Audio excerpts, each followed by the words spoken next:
नमस्कार, मी संदीप दराडे बोलापुढारीमध्ये आपलं अगदी मनपूर्वक स्वागत करतो. बघा, शेतकऱ्यांचे, कष्टकऱ्यांचे, मजुरांचे या देशामध्ये, राज्यामध्ये आणि ग्रामीण भागामध्ये अनेक प्रश्न आहेत. त्यामध्ये ग्रामपंचायत पासून अगदी पंतप्रधान कार्यालयापर्यंत जी व्यवस्था निर्माण झाली आहे, त्या व्यवस्थेमध्ये कुठेतरी दोष असल्या कारणाने ज्या पद्धतीने लोकांना न्याय मिळाला पाहिजे, आधार मिळाला पाहिजे, तो सातत्याने मिळत नाही. माझ्यासोबत आज चर्चेसाठी जे व्यक्तिमत्व आहे त्यांनी खरं तर एक चांगल्या पद्धतीचं शिक्षण घेतलेलं आहे, परंतु ग्रामीण भागात येऊन ग्राम संसदेमध्ये काम करण्याचा प्रयत्न केलेला आहे आणि ते प्रयत्न करतायत आजही पण की आपण कसा गोरगरिबांना, कष्टकऱ्यांना, शेतकऱ्यांना न्याय देऊ शकतो. माझ्यासोबत चर्चेसाठी आहेत युवा नेते नितीनजी बेनके. भाऊ नमस्कार. नमस्कार.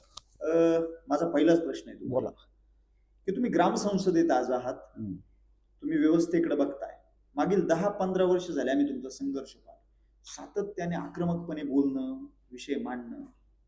काय अडचणीत, काय प्रॉब्लेम आहे लोकांचे, नक्की काय, म्हणजे तुम्ही काय इतकं का बोलत असतात सातत्याने? बघा आता दराडे साहेब, गंमत अशी आहे, आपलं समशेरपूर विभाग आहे, समजा सांगवीचं धरण आहे, त्याच्यानंतर अप्पर सांगवी झाली, ज्याला आपण धरणाचं काय पाडोशी. तर माझ्या म्हणजे आपण आता मी शेतकरी साधा, आपण काय हाय लेवलचे वरचे राजकारणी नाहीत किंवा फार तज्ज्ञ आहेत तिच्या शेतीतले किंवा हे असं नाही. तर ते सांगवीचं एकच रोटेशन यायचं आपल्याला, कधी ते वेळेवर नसायचं. मग शेतकऱ्यांना अपेक्षा काय असायची की बाबा माझी शेती, त्या शेतीमधून जे सिंचनाचे माझे विहीर असतील किंवा शेततळं असेल, आता शेततळे समजा पावसाळ्यात भरतात, पण नंतर ते मार्च एंडच्या किंवा फेब्रुवारी एंडच्या ते संपत येतं. मग त्याची अपेक्षा असते फेब्रुवारी एंडला मला रोटेशन आलं पाहिजे, पण त्यावेळेस ते रोटेशन येत नाही. आणि जेव्हा पुन्हा वरचं एक धरण झालं, दुसरं रोटेशन यायचं, पण ते अर्धवट यायचं. मग शेतकऱ्याला तुमच्या तांत्रिक गोष्टीत शिरण्यात शेतकऱ्याला काही पॉईंट नसतो. त्याला फक्त माझं शेतीसाठी मला जे सिंचनाच्यासाठी पाणी उपलब्ध पाहिजे, ते पाणी उपलब्ध होत नाही एवढे त्याच्याशी त्याला त्याच्याशी घेणं देणं असतं. तुमचं राजकारण किंवा तालुक्याचं राजकारण त्याच्याशी त्याला काही घेणं नसतं. आणि मग त्या अनुषंगाने आम्ही कायम सातत्याने संघर्ष करत आलो की शेतकरीची माफक अपेक्षा असते, फार मोठ्या अपेक्षा नसतात. समजा त्याचं खताची व्यवस्थापन आहे, त्याचे बियाण्याचे प्रश्न आहेत, त्याचे औषधाचे प्रश्न आहेत, ते त्याचे मिटले पाहिजे. आणि त्यांनी केलेल्या एकूण खर्चातून जे तो उत्पादन घेतो त्या उत्पादनाला बाजार मिळाला पाहिजे. फक्त आता उदाहरणार्थ सोयाबीनला शासन हमी भाव देतं. हमी भाव शासनाचा किती आहे? 48. आता त्याला मिळतात किती? 41. मग त्याला हा प्रश्न पडतो ना, त्याला काही घेणं नाही काँग्रेसचं सरकार आहे किंवा बीजेपीचं सरकार आहे.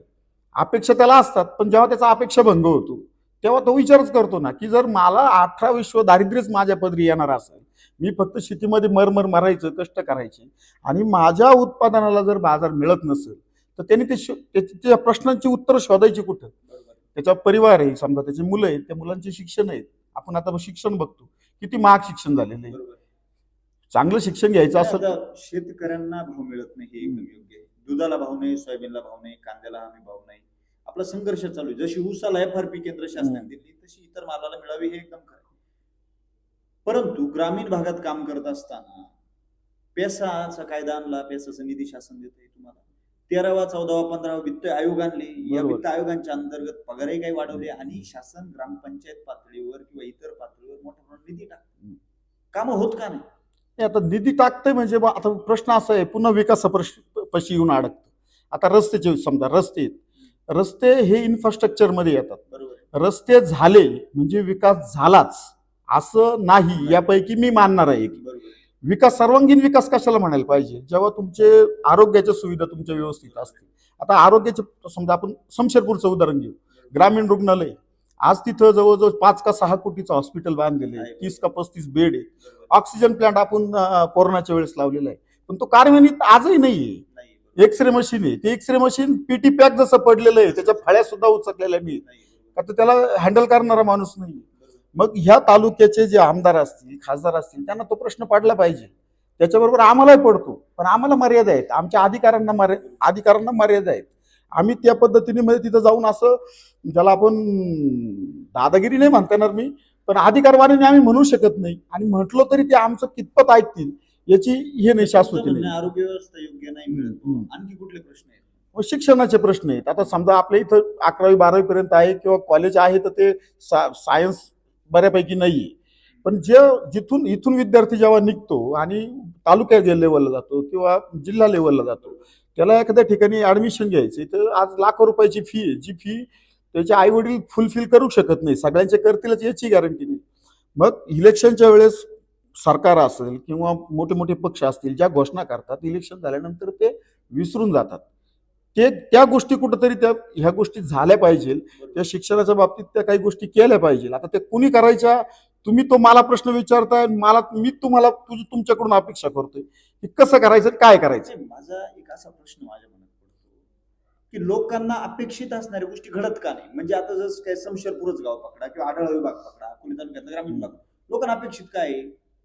तरुणांना क्रीडांगण पाहिजे, वाचनालय पाहिजे, मुलांना रोजगार पाहिजे, तरुणींना चांगल्या पद्धतीचे स्वच्छ वॉशरूम पाहिजे, टॉयलेट्स पाहिजे, शेतकऱ्यांना काय पाहिजे? शेतीमाल काढण्यासाठी वावरापर्यंत रस्ता पाहिजे. घोडं मार खाते कुठं? जे अपेक्षित आहे ते कामं का होत नाही? आता मागं शासन म्हणत होतं का पांधन रस्ते काढायचे. मग मी पेपरला एका ठिकाणी पाहिलं होतं की कुठल्या तरी एकदा वाशिम जिल्ह्यात का कुठंतरी तो प्रयोग चालू आहे.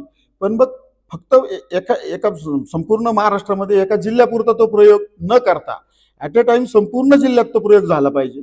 आणि नुसतं शासनाने नाही, लोकांनी सुद्धा त्या शासनाच्या जी योजना आहेत, समजा पांधन रस्ते खुले करण्याची, आता आपल्या शमशेरपूरमध्ये 5-6 रस्ते असे आहेत त्या जे ऍक्च्युली रस्ते आहेत, नकाशावर आहेत, पण 1-2 शेतकऱ्यांच्या आडमुठ्या धोरणामुळं ते रस्ते बंद आहेत. आज बंद आहे म्हणजे कुठून तरी दात्रीचे दगड पडलेले आहेत, कुठेतरी वेड्या बाबळी उगलेले आहेत. मग शासनाबरोबर सामान्य शेतकऱ्यांनी सुद्धा शासनाबरोबर ते कोऑर्डिनेशन केलं पाहिजे. म्हणजे तुमचं म्हणणं लोकप्रतिनिधी कमी पडतात समतोल घालून देण्यात किंवा सगळ्यांना समजून घेऊन विकास कामं करण्यात? नाही, बरोबर, लोकप्रतिनिधी कमी पडतात. बरोबर. असे आता परिस्थिती अशी आहे, शासन कुठेतरी निर्णय घेण्याची तयारी. आता थोडासा आढावा घेतला काही दिवसांपूर्वी, माहिती आहे की प्रायव्हेटायझेशनकडे गोष्टी चालल्या. अडाणी अंबानीला बळ देण्याचं काम उद्योगधार्जिनीपणा सुरू आहे. अकोले तालुक्यामध्ये आंबड असेल त्या परिसरात किंवा येणाऱ्या काळात शमशेरपूर विभागामध्ये स्मार्ट मीटर बसवले जाणार. स्मार्ट मीटरचं रूपांतर काही दिवसात प्रीपेड मीटर मध्ये होणार आहे. सध्या घरगुती म्हणजे रिचार्ज करायचं, लाईट वापरायची, रिचार्ज संपलं का लाईट बंद. मग हाच प्रकार पुढील काही वर्षात कुठे येणार आहे? शेतकऱ्यांच्या शेताच्या पंपावर, मोटरीवर येणार आहे. काय परिस्थिती होईल जर MSCB आणि बस महामंडळाचं प्रायव्हेटायझेशन झालं? नाही, प्रश्न तोच आहे ना. मग प्रायव्हेटायझेशन करत असताना माझ्यासारख्या सामान्य माणसाला असं वाटतं की जेव्हा तुम्ही ते करता, मग समजा आता तुम्ही सांगितलं स्मार्ट मीटर बसवणार आहे. स्मार्ट मीटर कोण बसवणार आहे? तर अदानी बसवणार आहे. अदानी बसवणार आहे, पण जे शमशेरपूरचं सबस्टेशन आहे किंवा जिथं लाईट होती त्याच्यामध्ये अदानीचं योगदान काय? एक चांगली गोष्ट आहे, त्यांनी लोक बिल भरत नाही, लोकांनी बिल भरलं पाहिजे. मग स्मार्ट मीटर बसवल्यानंतर लोक रिचार्ज करणार, रिचार्ज केल्यानंतर तुम्हाला लाईट मिळणार. पण ती लाईट मिळत असताना त्या लाईटीची जे उत्पादन क्षमता आहे त्या उत्पादन क्षमतेवर त्यांनी काम केलेलं आहे का? अदानीचं त्याच्यात बेनिफिट काय? याचा माझा एक प्रश्न त्याच्यात असा आहे तुम्हाला की जर शेतीला प्रीपेड मीटर आले, आज तुमच्या 7 HP च्या 10 HP च्या 5 HP च्या मोटरला 3 आणि 4,000 रुपये 3 महिन्याला बिल येते. वर्षात तुम्हाला 4च बिल येते. तुम्ही 12,000 वर्षभर मोटर चालविते. प्रीपेड मीटर जर अदानीने लावले तुमच्या, शेती करणं शक्य होईल? प्रश्न तोच येतो ना, परत तिथंच येतो ना. उत्पादन क्षमता जी घटलेली आहे आणि उत्पादनावर जो खर्च होतोय तो दिवसेंदिवसात वाढतच होतो. नाही, आता तुम्ही दुधाचं उदाहरण समजा, आज आपण अर्धा लिटरची जर दुधाची पिशवी घेतली तर तिचं 30 रुपये किंमत आहे टपरीवर, 30 रुपये 30 आणि 60 रुपये समजा दुधाची, तर हरकत नाही ना. मग तुम्हाला असं ते दूध पाश्चराईज करायला किंवा ते पिशवीत पॅकिंग करायला कितीचा खर्च येतो? 2 रुपये, 3 रुपये, 4 रुपये, 5 रुपये. आणि आम्हाला दूध काय भाव पडतं? 28 रुपये, 30 रुपये, फार तर फार लास्ट चांगली तर त्याला फॅट असेल तर. आणि ते 60 रुपयाला विकलं जातं तुमच्या पिशवीमध्ये. म्हणजे 100% नफा आहे ना.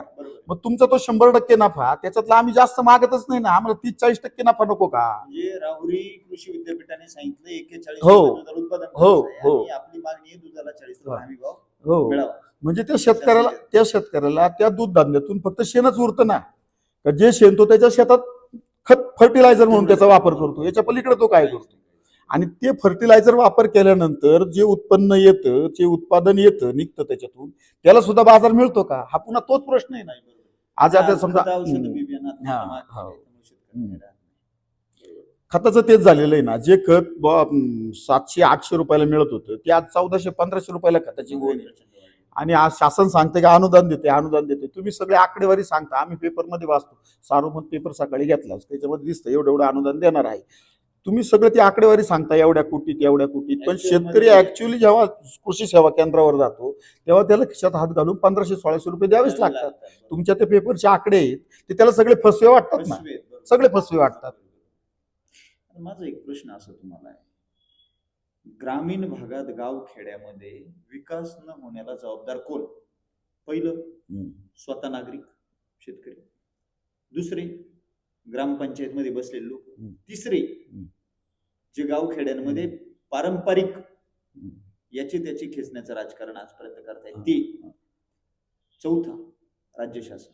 यापैकी कोण जबाबदार आहे? नाही बरोबर आहे. आता तुम्ही सांगितलं ते बरोबर सांगितलं, फक्त मी याचा उलटा क्रम करेल.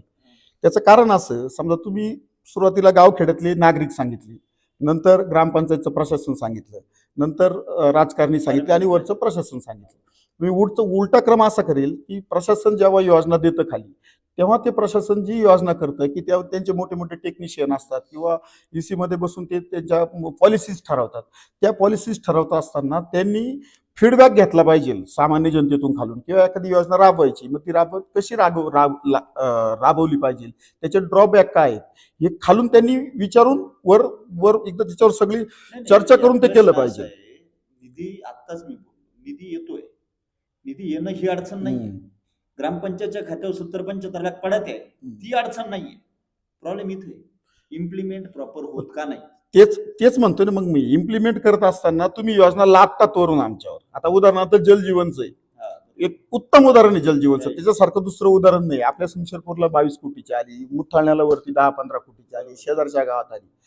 त्यांच्या पद्धतीने त्यांनी एक नकाशा तयार केलेला आहे, तो नकाशा फाट्यावर लावलेला आहे, त्याला आपल्याला दिसतं की इकडून ही लाईन इकडे गेली इकडे गेली इकडे गेली.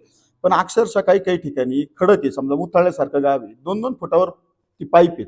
ते पाईप टिकणार आहेत का? तेवढ्या मळ्यापर्यंत ते जाणार आहेत का?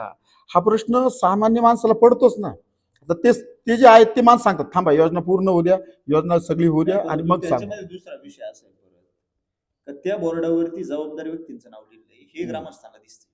मग ज्यांच्यावर जबाबदारी दिली आहे ते काय करतात? नाही त्यांचं नाव आहे, पण त्यांना ते विश्वासात घेतलंय का? समजा नाही, उदाहरणार्थ ऐका ना, समजा उदाहरणार्थ ग्रामसभा आहे आपली, त्या ग्रामसभेमध्ये त्यावेळेस त्याचं चर्चा व्हायला पाहिजे होती, अशी आपल्याकडे योजना येणार आहे, अमक्या ठिकाणी जलस्रोत आहे. समजा आता बागेरवाडीचं किंवा याचंच उदाहरण घ्या, तिथं जलस्रोत कोणता आहे? गावातलाच, का ज्याला जानेवारीतच पाणी नाही. तुम्ही माझ्यावर आपण एक दिवस फिरायला जाऊ. मला एक सांगा आता, ठीक आहे, या योजनांच्या अंमलबजावणीमध्ये दोष आहे, या गोष्टी आहे, हे मी मान्य करेन. तुम्हाला काय वाटतं, लोकांची जी अपेक्षा आहे, तरुणांची अपेक्षा आहे, महिलांची अपेक्षा आहे, ग्रामस्थांची अपेक्षा आहे, त्यांच्या डोक्यात विजन आहे, ते पिढ्यानपिढ्या आहे. लहान पोर होते, आज ते गेले 30-35-40 वर्ष झाली, पण आहे तीच परिस्थिती. ऐतिहासिक मुतारी शमशेरपूर स्टँडवर आहे ती तशीच, 50 वर्ष ती बदलत नाही. तुमच्या डोक्यात विजन काय? तुम्हाला काय वाटतं बदल काय? आता बदल करायचं बघा कसं आहे, शेवटी तरुण आहेत. तरुण इतर वेळेस भरपूर हिरिणी शमशेरपूरमध्ये बोलत असतात, एखाद्या सामाजिक उपक्रमात भाग घेत असतात, पण त्याच तरुणांनी ग्रामसभेला सुद्धा येणं तितकंच गरजेचं आहे. जेव्हा ते तरुण ग्रामसभेत येतील, समजा आता तरुण आहेत, त्यांनी ग्रामसभेत आलं पाहिजे. हिवरे बाजार सारखं गाव जर आदर्श बनू शकतं, त्या गावामध्ये देशातून नाही परदेशातून लोक बघायला येऊ शकतात. शमशेरपूर गावात 4 प्रोजेक्ट का नाही उभे राहू शकतात? नाही राहू शकतात ना, पण त्याच्यात लोक सहभागी आलाच ना, मी पुन्हा तिथंच येतो सहभाग परत. घेण्यासाठी लोकप्रतिनिधीची तळमळ पाहिजे प्रश्नच नाही. तिथं ते पहिलं पोटेन्शियल आहे. मला कॉमन सेन्स म्हणजे ती तळमळ कोणाची पाहिजे? लोकप्रतिनिधीची पाहिजे. स्वतःहून ते गोष्टी मांडणं करायचंय. तुम्ही सोबत. मला ते एकच म्हणायचं आहे, शेवटचा प्रश्न आहे माझा तुम्हाला, तुमचं विजन काय झालं पाहिजे? विजन मग आता तेच आरोग्य, ज्या तुमच्या ग्रामीण रुग्णालय त्याच्यावर तुमचं लक्ष पाहिजे, तुम्ही त्या पद्धतीत केलं पाहिजे. त्याच्यानंतर क्रीडांगणी, समजा शमशेरपूरला बऱ्यापैकी मोठं क्रीडांगण होऊ शकतं मुथाळण्या रस्त्याला, ते क्रीडांगण महत्वाचं आहे. ज्या अकॅडमी बोललो त्या अकॅडमीचं, आणि एक दुधावरचा चांगला पायलट बाय प्रॉडक्ट करणारा एखादा प्रोजेक्ट गावातल्याच तरुणांनी किंवा शेतकऱ्यांनी एकत्र येऊन तो उभा केला पाहिजे. तर हे आपल्यासोबत होते नितीनजी बेनके. त्यांनी त्यांचे विचार अतिशय प्रखरपणे मांडले. त्यांना खरं तर अनेक अडचणीत आणणारे प्रश्न मी विचारले, पण त्यांनी तितक्याच अगदी ताकदीने आणि बिनधास्तपणे सगळ्या प्रश्नांची उत्तर दिली. त्यांचंही विजन आहे, त्यांनाही वाटतं गावामध्ये तरुणांसाठी चांगलं वाचनालय, क्रीडांगण व्हावं, महिलांसाठी चांगलं आरोग्य मिळावं, दवाखाने चांगले व्हावे, रस्ते चांगले व्हावे, शेतकऱ्यांसाठी पांदनचे रस्ते चांगले व्हावे, आणि बाय प्रॉडक्ट करणारे काहीतरी प्रोजेक्ट शमशेरपूर सारख्या गावात किंवा ग्रामीण भागात उभा राहावा, अशा पद्धतीचं त्यांचं एक सुंदर असं विजन आहे. त्यांनी बोला पुढारी सोबत आज येऊन या ठिकाणी चर्चा केली. त्यांचे मी अगदी मनापासून आभार मानतो आणि त्यांना बोला पुढारीकडनं पुढील वाटचालीसाठी शुभेच्छा देतो. धन्यवाद. रामकृष्ण. रामकृष्ण.